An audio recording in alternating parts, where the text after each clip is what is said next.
Hey everyone, we often get comments about people starting the ketogenic diet and not feeling very good, and this is called the keto flu.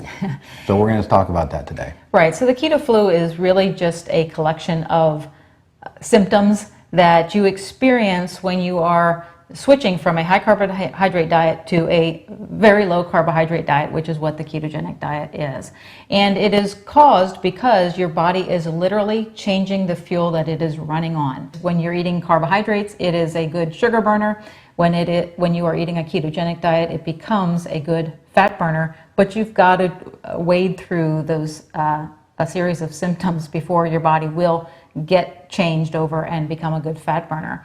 So some of the symptoms that we hear an awful lot about are fatigue, mental fogginess. Yeah.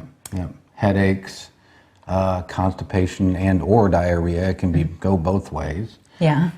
Muscle cramps, sugar cravings. Sugar cravings are a big one. Yeah. Yeah, and these symptoms do all make sense, and we'll talk about how to avoid these, but they all make sense because you're robbing your body of that easy energy source. Right. Your body has to switch its machinery, basically, which means the enzymes and all the catalysts and things, from burning glucose to burning fat. Right.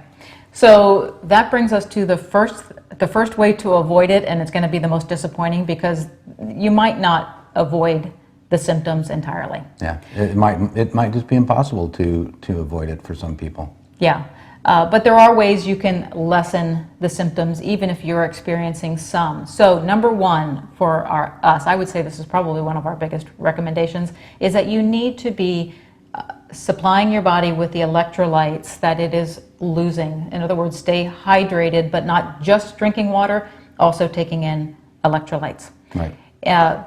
Because we often hear people say that, well, when you go on a ketogenic diet, you have to increase your salt intake. That is true. That is an electrolyte. But it's not the only one that your body is prone to losing. So magnesium, potassium are very important, and they will also help you with a lot of the symptoms that you're getting, constipation, diarrhea, those types of things. Muscle cramps. Yeah. For sure. Yeah. If you're experiencing some sleep issues, taking a good electrolyte supplement, and we talk about the Endure electrolyte supplement often here. Yeah, and we just recently did a video on electrolytes. So we talked pretty in depth about the different electrolytes and what they do. So we'll leave a link to that. It's definitely worth watching if you're interested in that. But yeah, the Endurance supplement is what we recommend, and there's others out there too. Yep. Yes, and another idea for getting yourself past the keto flu is to make sure that you're keeping vegetables in your diet. I think a lot of times when we realize that a ketogenic diet is so effective at weight loss, and we realize that it's a very low carb diet, we want to go the whole way. Yep. Meat, cheese, and eggs. Yeah, no carbs at all. Nope. The challenge with that is that it's not going to be as easy of a transition for you dealing with the symptoms that you're experiencing. Keeping vegetables in your diet is great for many aspects. One, they're very low in carbohydrates, but you get a lot of volume, so it's going to help control hunger that way. Also, the keto flu is somewhat of a sugar withdrawal that you're going through, and when you stop taking in sugar and refined carbohydrates, your body cells release a lot of toxins. The phytonutrients that you get in those vegetables, a lot of antioxidants, they are going to help to clear out those toxins and help you get that through that keto flu a lot more efficiently. And we're talking about non-starchy vegetables specifically, and they also contain a lot of fiber.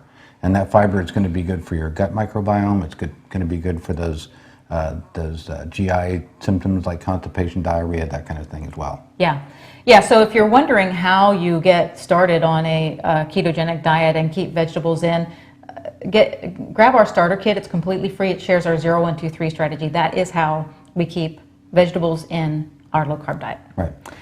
Next point is eat a lot of fat. So the higher fat content that you get, it's going to be much more satisfying, and that is going to help you not have that issues with hunger.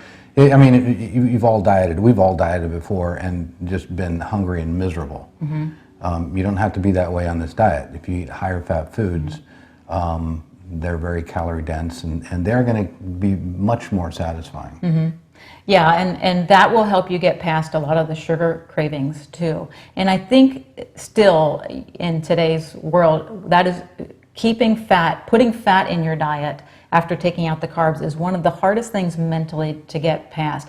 But don't feel bad about using heavy cream, using butter to cook those non-starchy vegetables, nuts and seeds, meats, cheeses, dairy types of fats. Those foods will be very satisfying to you. They will be immensely important for you to get through this stage and particularly past those sugar cravings. Yep.